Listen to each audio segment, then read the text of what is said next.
So what's up sa inyo mga koys? Today mga koys, wala muna tayong tawag nito. Wala muna tayong tutorial sa pagwa-wiring. Uunahin ko munang linisin tong motor ko kasi ang dumi na sa loob, ang dumi na, pangit na tignan eh. Ayun oh. Tapos dun sa mga previous video ko, makikita nyo naman na ang dudumi talaga ng wire, tsaka yung chassis, ang dami ng lumot-lumot. So lilinisan ko pati itong air filter, yun o, makikita nyo yung mga dumi-dumi o, sa loob. Ayan o, makikita nyo, yan. So yun, uunahin ko na munang linisin to. Tapos may nararamdaman akong parang minsan kinakapos siya eh. Kaya yung sa tingin ko talaga, madumi na masyado yung yung injector, kaso nga hindi ko magalaw kasi kulang ako sa tools, kaya hindi ko siya malinisan gamit yung carb and injector cleaner. Panglinis yun, nabibili yun sa mga auto supply. So yun, dadaling ko na lang to sa Legazpi kasi doon kompleto yung gamit. Tapos papaayos ko din yung throttle response. Papacheck ko sa diagnostic tools. Sa diagnostic tools na ginagamit kung bakit may delay. Kasi sa tingin ko talaga parang may konting problema yung motor ko. So yun. Kasi din yung last ko na pagpa-FI cleaning 20,000 eh. So ngayon 60,000 na siya. Kaya medyo kailangan na talaga ng ng tawag nito. Kailangan na ng proper tuning. So yun lang mga koys. So bali yung gagamitin ko pala dito sa paglilinis ng kadena, kasi yun makikita nyo naman napakadumi na. Yan ang kapal pati doon. Ito yung gagamitin ko.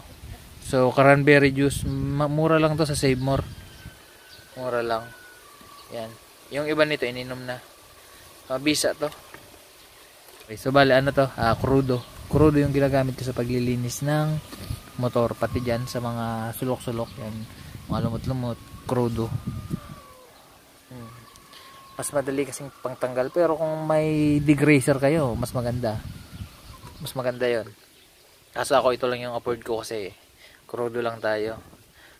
So yun, pagkatapos kong lagyan ng crudo, saka ko na siya hugasan ng Joy dishwashing liquid. Joy, baka naman pinopromote ko yung yung tawag nito produkto, baka padala ng isang box ng Joy panglinis sa motor. So yun mga koys, so yun, lilinisan ko na to. Wala nang masyadong mahabang usapan. Let's do this.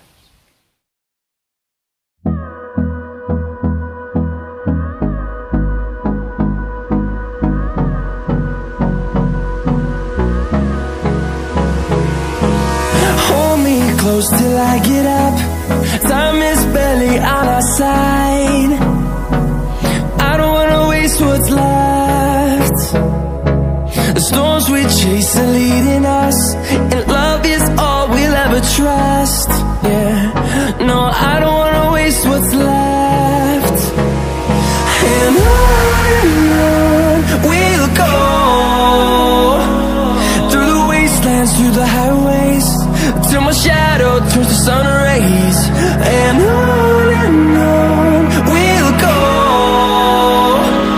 through the wastelands, through the highways. And on we'll go.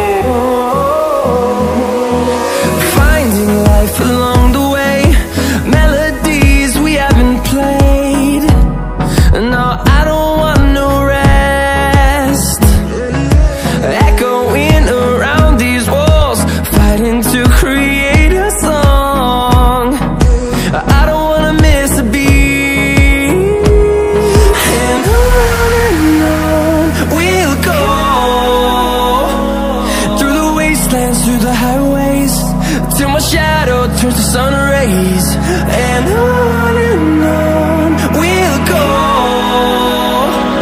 through the wastelands, through the highways, and on we'll go.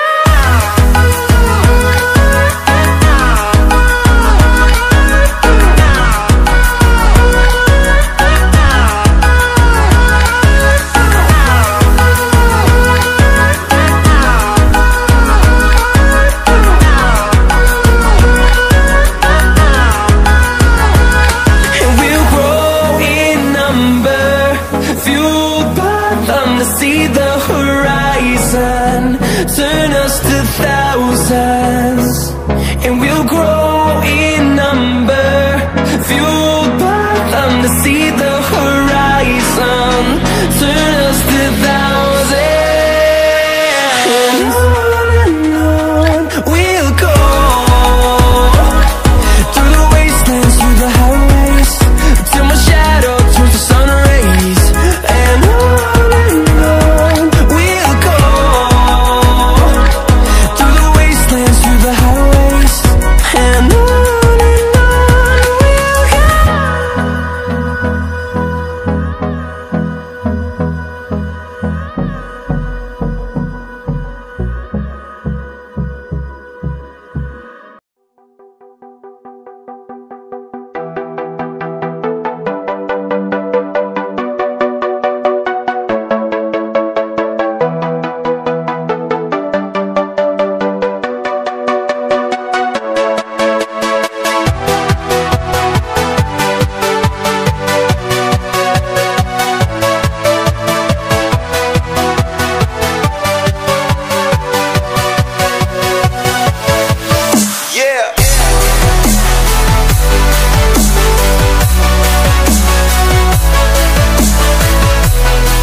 So yun mga koys, medyo malinis na. Balik sa brand new na ulit siya mga koys. Ayan. So hindi man lahat natanggal yung dumi, pero ano na siya, medyo malinis na. So ayun mga koys, babalik ko na tong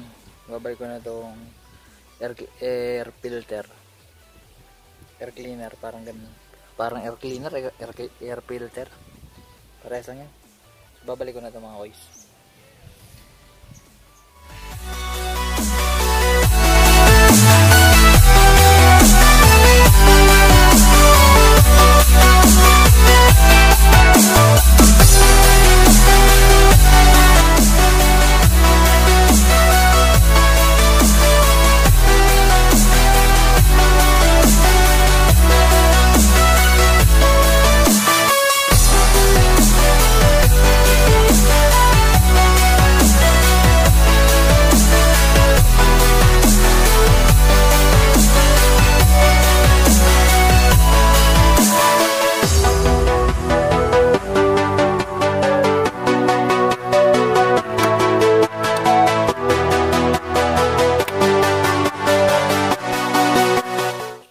So bali yung sa air cleaner, ito yung mga bolts niya, ito po.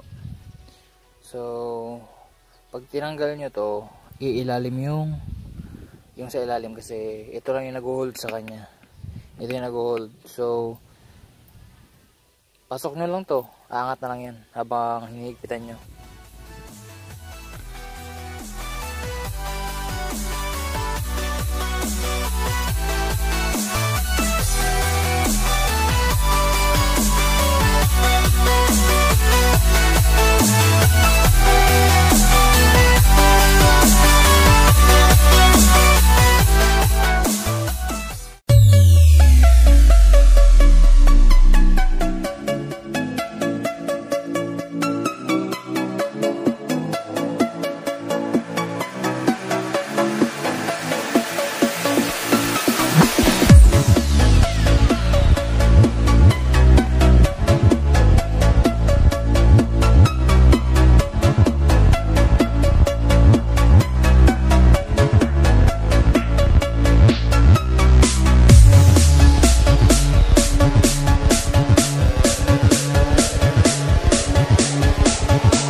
itong tools na po ito, ito yung ginagamit ko para magtanggal ng engine sprocket. So bali ito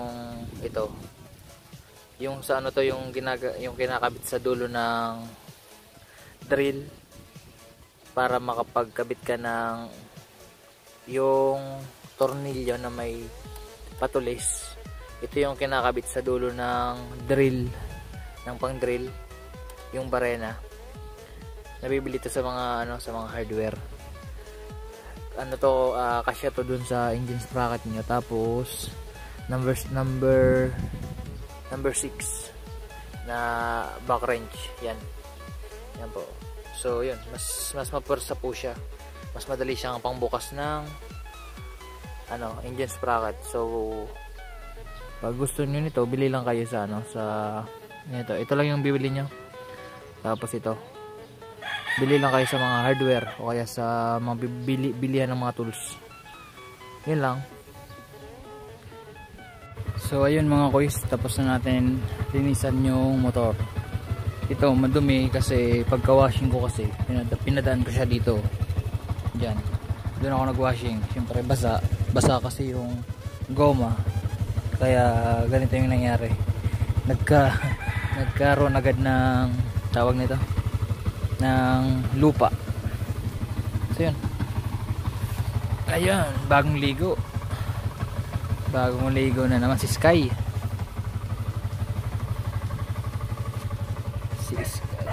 Yan po, bagong ligo si Sky.